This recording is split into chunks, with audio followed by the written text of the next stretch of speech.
Good evening gentleman. दोस्तों good evening.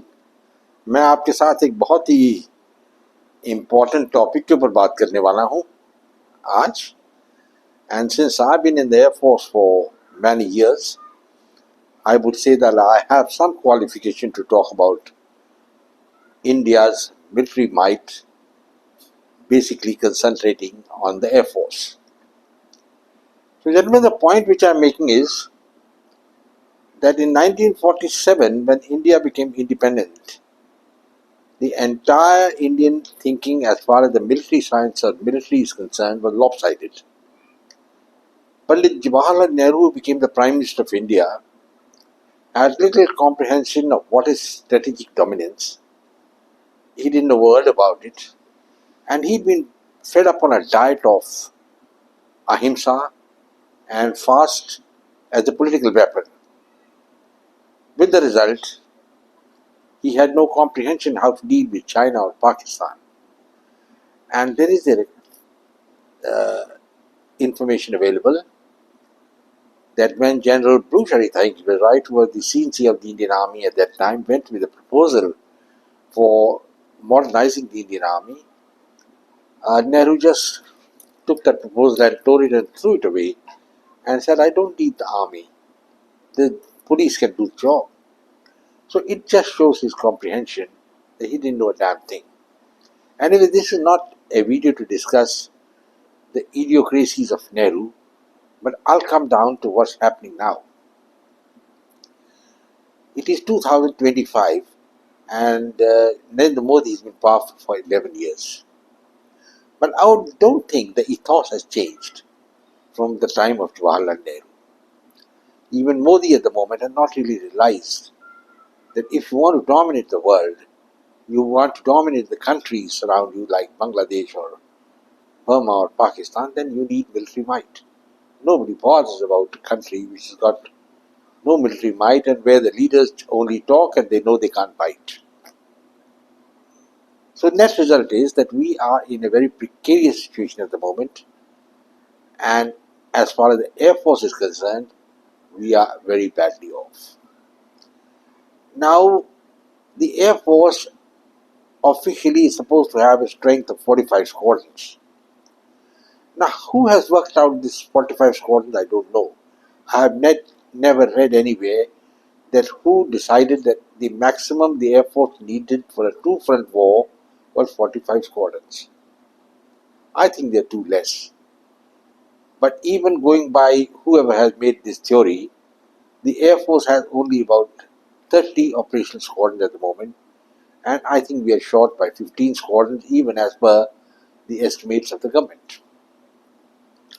Now, how this situation has come about is a very sad situation, and my attention has been brought to the Air Force basically because just 2 days back, a Jaguar, which was on a night sortie mission, crashed close to Jamnagar, killing one of the pilots and the other was injured. I think it's manifold injuries, and I hope he survives. Now, this plane, the Jaguar, was a good plane in its time, but it has been in use in the Air Force for the last 45 years. And just to give you information, gentlemen, the French had phased out this plane in 2005, that is 20 years back, and the British had phased out this plane in 2007, that's about 18 years back. This plane, the Jaguar, was a good plane, deep penetration strike aircraft at that time, and it was for some time the backbone of the Anglo-French forces, and it's a joint venture between the British aerospace and the French aircraft industry. India had bought these planes, but unfortunately we are still continuing to use them 20 years after the French declared the plane obsolete and took them off their inventory. So ऐसी बातें क्यों हो रही हैं? Why is it happening in India like this? For example, the MiG-21 BIS, and I have a close association with that aircraft, one of the finest planes, but it's obsolete now.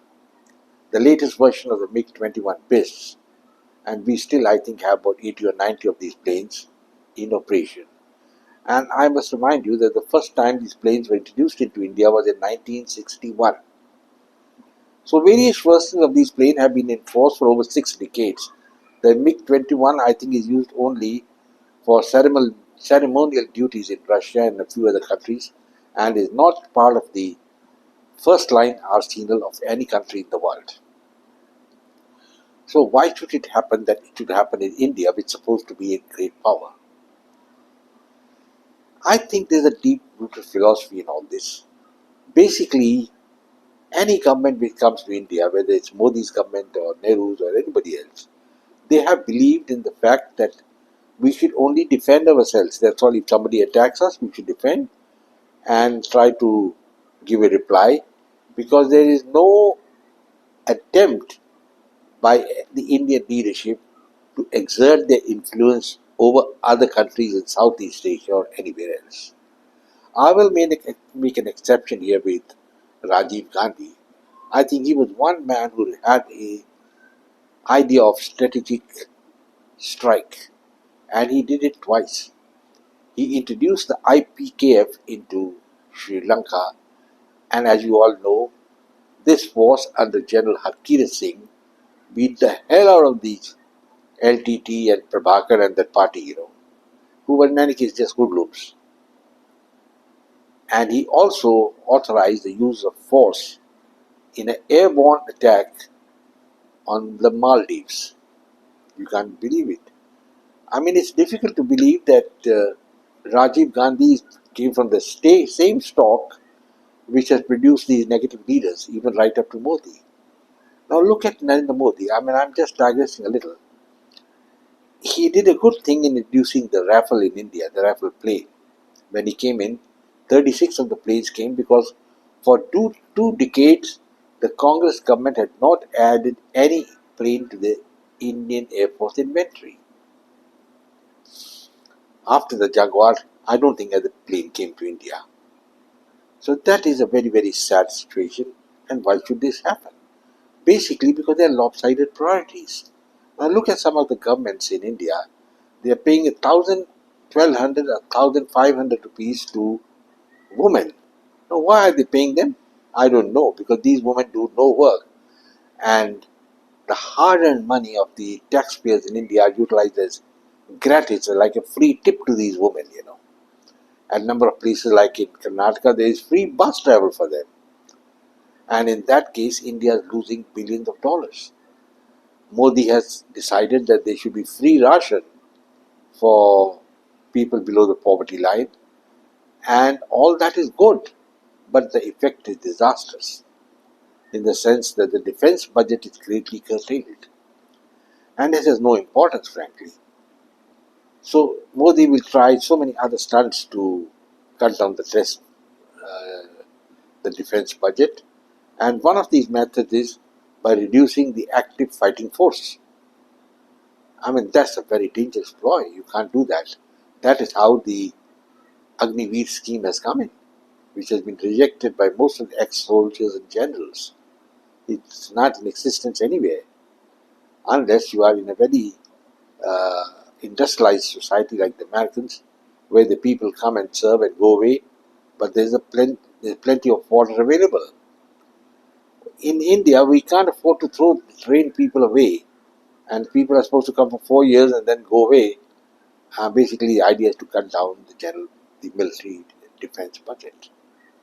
And the man responsible for this, I think, is General Rawat, who gave this extremely brainy, I would say, or some other word I must use, idea to Modi. And Modi was waiting to lap it up, like a cat, you want to lap it up. So, like, reduce the defense budget. So, the aim is not to reduce the defense budget. India's defense budget is about $75 billion. I think it's going up a little more this year. But we need a budget of at least $300 billion. And if we don't have to pay the women gratis at 1,200 or 1,500 rupees, so it is. So be it. There is no requirement to pay them. So, gentlemen, this is a point for consideration. Lopsided priorities and the situation as it stands now we are on the back foot as far as China is concerned.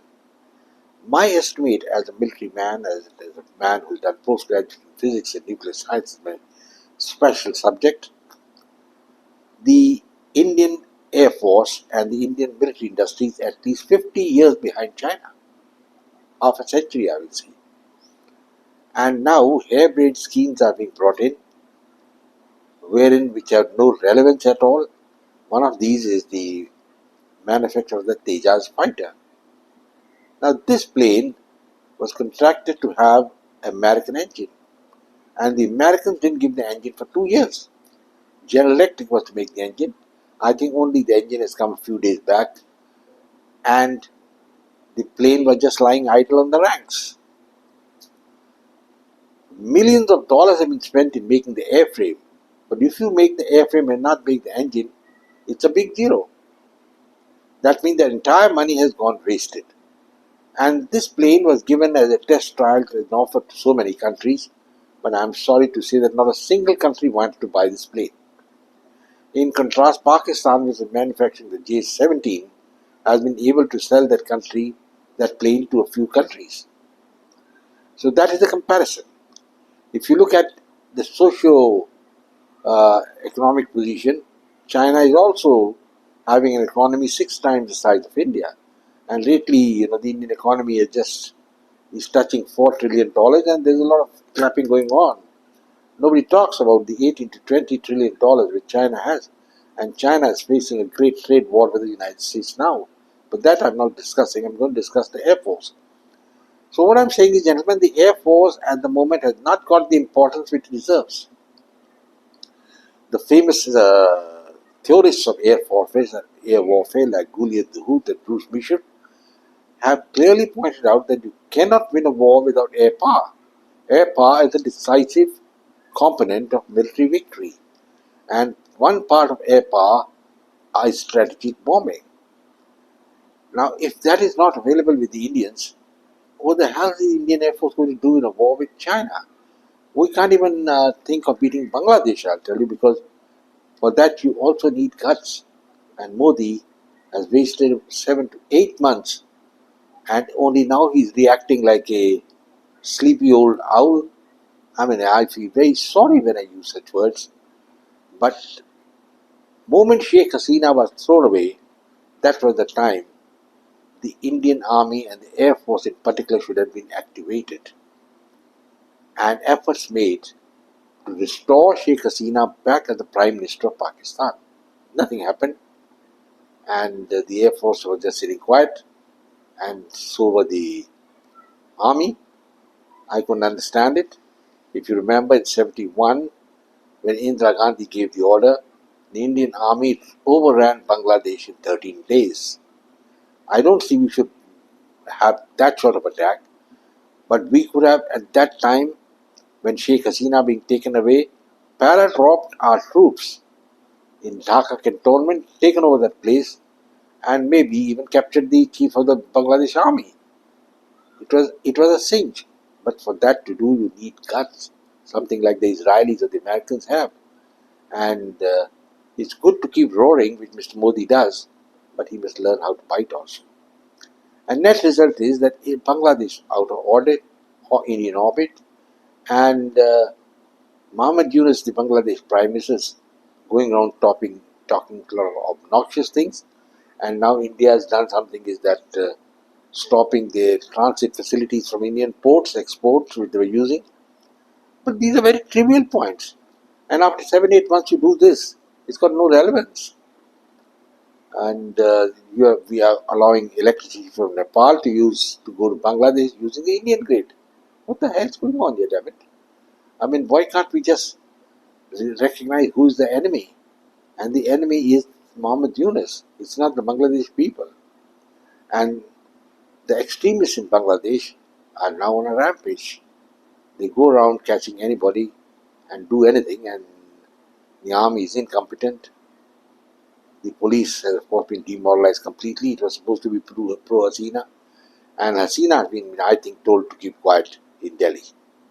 This is the way things are functioning.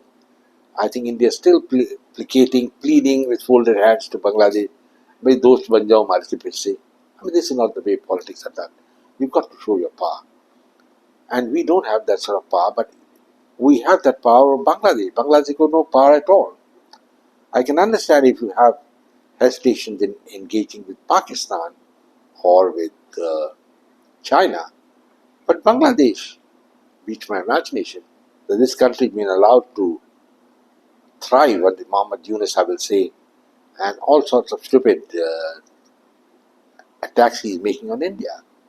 He is holding out the hand of friendship to the Pakistan army, the Pakistan people, and he's feeling that he's got kinship with them and not with India. Now, this is where the problem comes in. I had got to hark back. In 47, when India was divided, it was divided on the basis of religion. Islam was to get Pakistan and East Pakistan, and the Hindus were supposed to get India. But leadership which we had at that time, Nehru, Patel, I include Patel and Gandhi, decided on secularism. With the result, as on date, there are 20 crore Hindus in India, and you can't wish them away. And they are like the Trojan horse inside India. You know what the Trojan horse is? It was the Trojan horse which gave victory to the Greeks. When Ulysses and his 40 warriors went inside the Trojan horse, and the Greeks said, "We are going away," and the Trojan horse was left behind, and the people of Troy thought they had won the war, and they took the Trojan horse inside, and inside, of course, were Ulysses and his soldiers. And once the night revelry was over, they came out, and that was the end of Troy.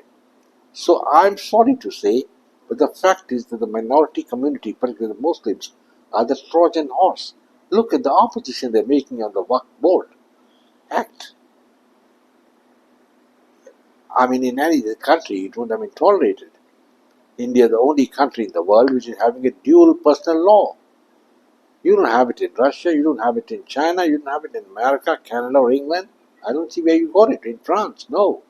But India's got it because of personal law, because nobody had the guts to enforce the uniform civil code, starting with Pandit Nehru. And Modi came to power in 2014, and he's been there for 11 years. He's done nothing about it. I mean, I wonder if he's got to give an explanation why he didn't do anything. And when he had an absolute majority in the first two sessions of his government, and now he doesn't have it, it's going to be very difficult to pass or enforce this law. They have passed it in Parliament, but there could be any repercussions, rioting, anything can happen in time to come. So, gentlemen, all this boils down to one thing: a lack of strategic picture. Now, I was listening to a video by one of the astrologers from Dubai, I won't name him, and he said, look at the map of India in 1947 and now. India was this much and now it has become this much. That means, just imagine how much of territory after 1947 India has given away, both in Kashmir, in Ladakh, Aksai Chin. All these areas have been handed over on a platter to China and Pakistan. And even Indians, by their own admission, say they have done a mistake, but then that's got no relevance. And we have got certain very silly leaders. We handed over the Cocoa Islands at least to Burma. You can't get them back. And in addition, we have done something more stupid. There was an island in the Palk Strait, the Kachivitu Island, and this island was gifted to Sri Lanka by Indira Gandhi. See, the question is that you have to build up your military might, and the Air Force, as I just told you, is a base component. The Jaguar, which is still flying, I feel very sorry for the pilots who have died. And I will inform leaders that during the last, I think, a decade and a half, 170 Indian pilots have died, have gone away. It's a supreme sacrifice. I would like to know in which country in the Air Force have so many pilots died. And there's complete callousness in the military and in the government. I mean, another thing is, can we just blame the government and forget about it? What about the Air Force top brass? The chiefs who have been sitting there since 1981, when the last plane came to India. And for 25 years, there was no aircraft negotiated for the Indian Air Force. What were the chiefs doing? Sending some letters here and there, and then facing cameras with big smiles that we are ready. India should have been able to make their own plane. They made one plane in the early 60s, which came up during the time of Nehru, that is the Hindustan Fighter 24, HF-24, which is called the Marut, and that was another big damn squib. Though Nehru had got the designer of Focke-Wulf, who used to work under Hitler as the chief designer in HAL, all they could produce was an airframe and they couldn't produce an engine. So they had an underpowered Rolls-Royce engine fitted, and that plane didn't even touch speeds of Mach 1. So the Air Force thankfully used it for some time and then set it aside. So gentlemen, this is the point which I am trying to make. Our aero industry is a big zero. We haven't been able to make even an airliner, and we had to compare ourselves with China. China has produced a J-35, I think now, which is the 6th generation fighter. Now, a lot of Indian correspondents and Indian military experts are saying, "Arey Baba, that is not a very good plane. It's a 6th generation, but this has got a lot of limitations, this plane, and hence uh, it's of no value." It's easy to talk. I would be happy if the Indians can make a similar plane of this capability in India with their own engine. They can't. That's a fact. The Chinese have mastered the art of reverse engineering, and they have gone and made reverse engineering of so many things, planes, rockets, and their technology is top grade. They have also having a space station circling the earth. They have got cosmonauts who are going to space and coming, while India is nowhere. To say, and there are a lot of people talking, India बहुत बड़ा power है, we are a very big power, and this thing and that thing. I mean, it's so silly when I read such things. They have no comprehension of that the Indian aero industry is 50 years behind China. And forget about America, that we will be able to catch up to America, maybe another 100 years, and by that time the map of India may change even more. You don't know, because there's a lot of fiscipus tendencies going on in India. I don't want to talk about them here at this moment, but let's confine myself to the Air Force. So the Air Force, gentlemen, which is the main component of the fighting arms, is badly handicapped. One, there is no R&D. India doesn't produce any of the planes. The Make Atam Nirbhar is a big blob. We don't buy the latest aircraft because we're spending money on other things like feeding the poor and giving free donations to the women. Why should you give them? I think in no country anybody is paid for doing nothing. You sit at home and get 1,500 rupees a month. I think it's a joke. I haven't heard about it. I've been to so many countries abroad. I haven't heard any country doing anything like this. This is just called vote bank politics. That means somehow or the other, any government, whether it's a Congress or the BJP, just wants to say, let's be in power, yeah, that's more important. And they are really not concerned, that's my fear, I would say, of what is happening on the border. I remember when the Galwan incident took place and 20 Indian soldiers died, and Narendra Modi came on and made a statement that our soldiers fought very bravely and all that, but he didn't admit that a lot of territory had been taken over by China. It requires courage to admit.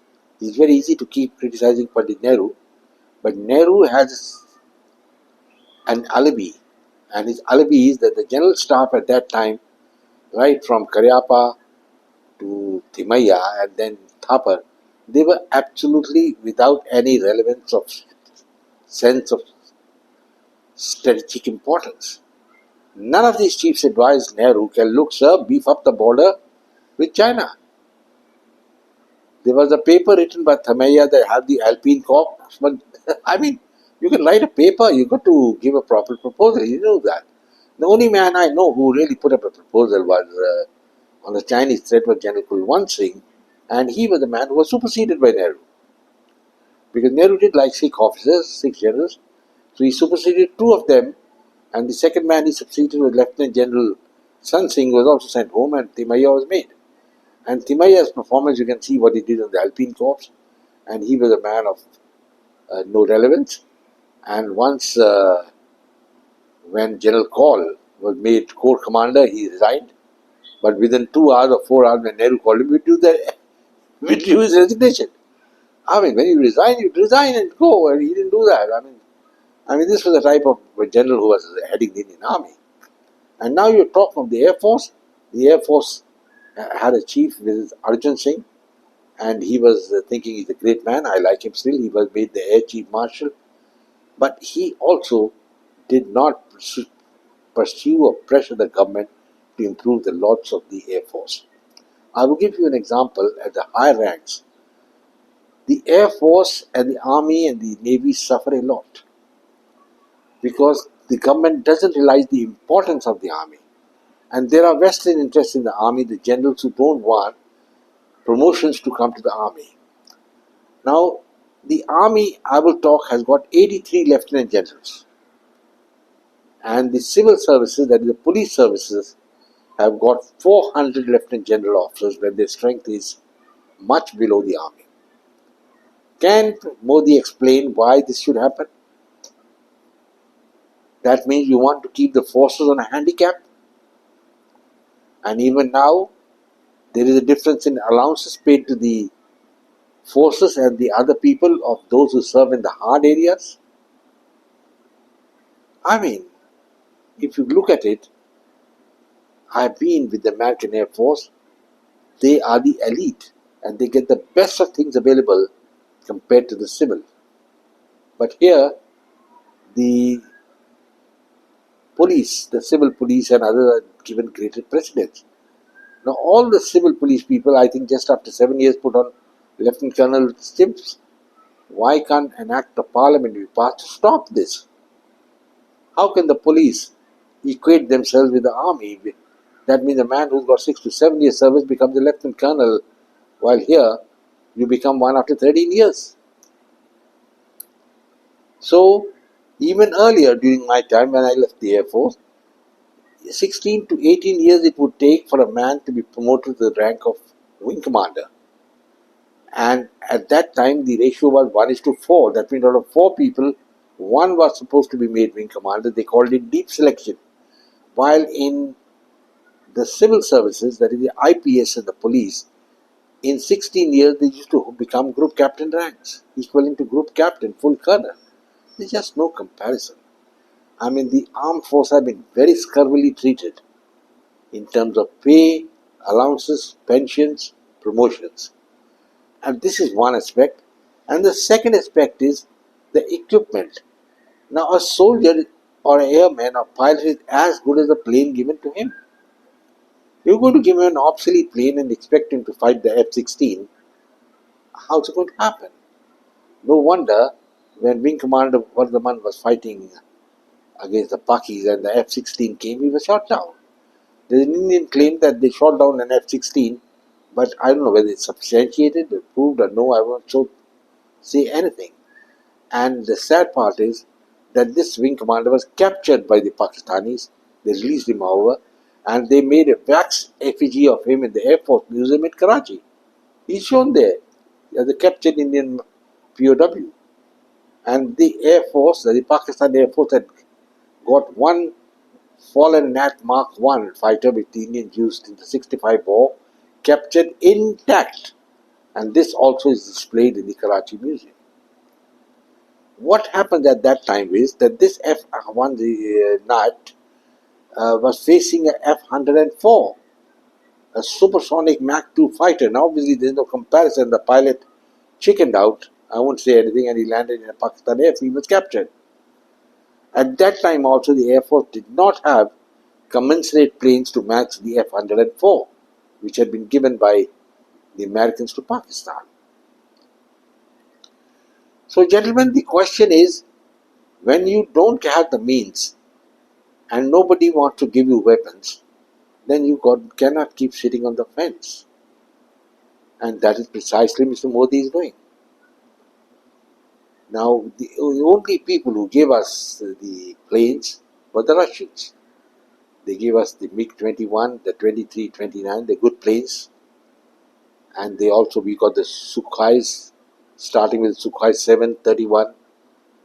But they are not fifth generation. And now the Russians really don't have a hardcore fifth generation fighter. And there's a need that India should have one. But we don't have any technology of our own to produce even a simple Mach 2 fighter where we talk that we will make a stealth fighter, a sixth generation fighter. Now, what is a sixth generation fighter? It is a fighter that has got the technical capability to evade detection. That is the biggest thing. And the Americans have got dozens of them, and one of the best such planes is the F-35. Now, F-35 has been offered to India, but again Modi is sitting on the fence, and he's saying we should have Atmanirbhar in the sense that the plane should be made in India. Nobody going to agree to it. And as I explained to you in one of my earlier videos, even when you make 92% of the parts of plane in India, and the 8% come from, say, other countries like the Jaguar, the plane doesn't fly. So what is the use unless you have your own plane, your own technology, which we don't have any? I don't think any research has been done. A lot of millions of dollars have been wasted on the Tejas, and the Tejas is not even close to the Rifle. But yet you want to fill in the numbers? Fair enough, fill it up. There's about 80 odd planes I think handed over to IAF. But the new engine, which is supposed to be coming, only came a month back, and that has been fitted, and let's see how many India can make. As I told you earlier, India tried to sell this plane to so many countries, and this is a big zero. We can sell even one plane. Because the plane is inferiority versus the latest fighters like the Saab Draken, the Swedish plane, and of course the French Rafale, and the Su-57 with the Russian one, and the F-35 and the F-22, Raptor, one of the best planes, and the F-16. Now, F-16s have been given to Pakistan, and as per the audit was carried out by the Lockheed Company, they said all the 5 planes were intact. So it could be a propaganda ploy, and we don't know really what happened that day. But my point is that India has to pull up its socks. Narendra Modi must stop all this free rations and free this thing, and if need be, tighten the belt. What is required is you control the population, and that way I think Sanjay Gandhi was one of the very, very foresighted men who decided that you don't need population, you got to cut it down. And the per capita income of India is so low, with the result it's even below countries like Kazakhstan, any of the European countries. And comparing with China, the per capita income of a Chinese is 6 times that of India. No wonder the Chinese, when they go into the Olympics, they win 100 gold medals, and India doesn't win even one. That is because the national health is zero. People don't get enough protein to eat. Our food habits are totally alien to the Western world. All that is okay. But coming again to the Air Force, which is a manifestation of the Indian character. This is what character the Indians have generally. The same thing has come in the Air Force. As I told you, the Air Chiefs cannot absolve themselves of the responsibility that the Air Force is not having 45 squadrons. I have even questioned the relevance of 45 squadrons. Why should the Air Force have 55 squadrons? Again, the problem will come the defense budget. Yes, defense budget. But then, for your own safety and security, any amount of money is less for defense. We need the latest aircraft, the latest missiles, and to say that we are very good and hamari badi power hai and all that. Let's talk a little bit realistically. And I have repeatedly said that any country which is importing weapons, because at the moment India is the largest importer of weapons in the world. Name me one country which become a world power just by importing weapons. Who's going to import these weapons? Gentlemen, I think the only country which really stood by India is Russia. But Russia is embroiled in a war in in Ukraine. And at the moment, I don't think they have the capability or the capacity to help India. So who am we going to turn to? America? Nobody knows what Americans will do. They may give you the F-35, but they'll come with so many riders, the Indians will not know what to do. Because India has never been an ally of America since 1954. And India always followed a pro-leftist policy, an anti-American policy to an extent. Americans haven't forgotten that. And Pakistan has been an ally of America since 1954, with the result that the F-16s in Pakistan are being upgraded by the Americans. Like Donald Trump is saying he's got no money for other things, but he's got money for Pakistan. He's going to give them $397 million to upgrade the F-16s. And F-16 is a very good plane. India will have to counter with it. The Chinese are handicapped because they will have to operate from Tibet if they have to fight India. But then despite that, in the 62 operations, Pandit Jawaharlal Nehru developed cold feet when Air Marshal engineers said that we must counterattack with the Air Force on Pakistan, the Chinese invaders. Had that been done, the result of the war would have been different. But Nehru didn't have the courage to do it.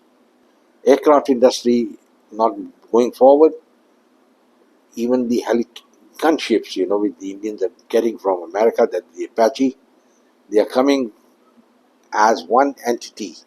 India doesn't make an attack helicopter. India has made an attack light helicopter that's called a Dhruv. But I don't think anybody's buying it, and it's not a very successful plane. That's my personal view. Coming down to the fighters, we haven't got one. The Chinese have produced airliners, and they're going to market them in the world. India's got nothing to show. We keep on importing planes, and I think we're going to import 1,000 passenger planes. That's a very big number, and it's going to keep the Western aircraft industry thriving. I think 600 Airbus are going to be reported, but 400 Boeing. So, as we say in Punjabi, balle balle for the Western manufacturers. I wish if India had done some research right from the time of Nehru and produced our own plane. But then he had no strategic idea of what to do. And as I told you, he was fed on a diet of ahimsa and fast unto death and satyagraha. I mean, he couldn't think about these things. But then things changed. We had Vajpayee coming in, but he was no better. When there was an attack on the Indian Parliament, Vajpayee should have reacted. He didn't react. He just put the Indian army on the border, and that's about all. When it came to the strike, Vajpayee deterred. And all the time, we keep seeing he was a great Prime Minister. What is greatness in his Prime Ministership? Now we said, Manmohan Singh, of course, we know he was at zero. But then we thought things will improve with Narendra Modi. But Modi is interested in populist policies. He's going around free rations, and it's costing the country thousands and thousands of crores. And he's going around giving free doles of money.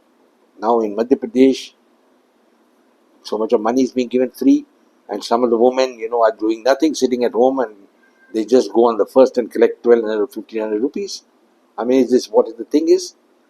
And again, he has done nothing on the caste system.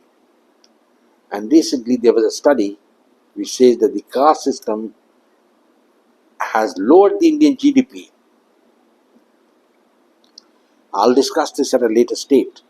But talking about the Air Force, to lose 170 pilots for nothing, no other country has lost so many, and yet we find the Air Chief and the Prime Minister talking a lot of nonsense. the air chief should have pressurized, and now we have a CDS. What's his role? Just to go and say, gee, Azuri or something? Why can't he put up a service paper on the Air Force? Because he's technically even heading the Air Force. Consult the air chief, put it up, that increase the budget, increase the R&D, and get the latest fighters in numbers. And why have 45 squadrons and why not 55 squadrons? So, gentlemen, the Air Force is in dire straits, in my view. It's your main punchline in a battle. And if we cannot decisively win victory over Pakistan, it's going to be a very bad thing.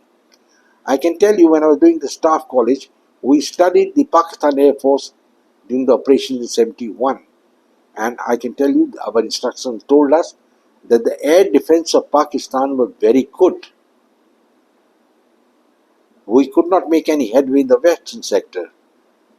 That also is a fact. Lahore is just 15 miles from the border, but the Indian Army couldn't capture it in 3 operations. So it's not easy. Nothing is easy. Nothing comes on a platter. But you have got to have the guts to do it. What India needs is a Bismarck, or someone called like Frederick, or Churchill. And do you think Narendra Modi measures up to these men? He's talking always sitting on the fence.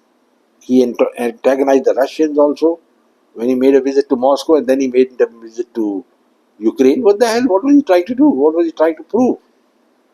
Gentlemen, I think a rethink is required as far as the Air Force is concerned. We cannot have this state of affairs continuing. I do not know what's going to happen, because how India will ever catch up to China or United States, I don't think so. It's going to happen. Not in this generation. You can talk of 4 trillion economy and keep clapping 4 trillion. But remember, China's got 18 trillion, America's got 30 trillion. It's not just the GDP, it's the per capita GDP which matters more. And America's per capita GDP is 30 times that of India. I think that's a conservative figure. I mean, I told you I had been to Kazakhstan for a holiday, and I found even Kazakhstan, which is a small country, has a per capita GDP of 6 times more than India. Iran, more than India. Any country you take it more than India. Even the Seychelles Island, which is part of Africa, has a GDP more than India. And at one stage, Bangladesh had overtaken India in the per capita GDP. So there's so many things involved, and the armed forces are part of this system. The air chiefs, as I told you, have been paper tigers, just sitting and going away. They mark their time, become air chief, face the cameras, give an interview, and then continue and keep on making some laws where you cut the rights of the officers. I'll give you an example. The Air Force officers used to have something called the Form D, which was allowed you to travel any number of times by paying 60% of the fare. Suddenly, the Air Force agreed with the pay commission, no, this must be restricted only to 6 Form Ds in a year. Why? Why? No question, no answers. Who agreed for this? Who agreed for the reduction of pensions? Manek Shah? And we say Manek is a great general. Why couldn't he at that time have pressured the government that those officers who are not going to go up in the army be absorbed in the IPS cadres as well as the BSF and other places? It should have been a seamless integration. Nobody put it up. And the Air Force officers, I've known a lot of them who were senior squad leaders with 21 years, 22 years service, just languishing and continuing away because they had no promotion avenues. Well, gentlemen, I think I've made a long video and I hope you like it. Please share it with your friends and come back for more. And please propagate my ideas. And if you have a suggestion, I'll certainly look forward to it, to attend to it, I will say goodbye. God bless now. Take care and